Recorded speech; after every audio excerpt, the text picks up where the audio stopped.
পটলের দোরমা বানানোর জন্য একটু বড় সাইজের পটলগুলো এভাবে ছুলে নেব। এরপরে মোটা মুখের দিকটা কেটে নিয়ে চামচে করে আমি বীজগুলো বার করে নেব। আমার সমস্ত পটলের বীজ বার করা হয়ে গেছে। এখন মিক্সিং জারে পটলের বীজ, কাঁচা লঙ্কা, নারকেল কোড়া আর এদিকে কালো সর্ষে, সাদা সর্ষে, পোস্ত ধুয়ে ভিজিয়ে রেখেছিলাম, ওটা দিয়ে দেবো। দিয়ে দিলাম নুন আর একটু সামান্য গুড়। এটা দিয়ে আমি একটা মিহি পেস্ট বানিয়ে নেব। এখন কড়াইয়ে দিয়ে দিচ্ছি অর্ধেক সর্ষের তেল, অর্ধেক সাদা তেল। এর মধ্যে আমি পটলগুলো নুন হলুদ মাখিয়ে অর্ধেক ভেজে তুলে নেব। ওই তেলের মধ্যেই আমি পেস্টটা ভেজে নেব পুর করার জন্য। আমার পটলগুলো ভাজা হয়ে গেছে। এখন পটলের মধ্যে আমি পুরটা ভরে নেব।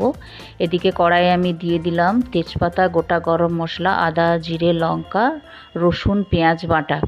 এখন এর মধ্যে নুন হলুদ দিয়ে দিলাম টমেটো বাটা, একটু সামান্য গুড়। আমার ঝোল ফুটে গেছে, পটল দিয়ে দিয়েছি। আমার পটলের দোরমা রেডি।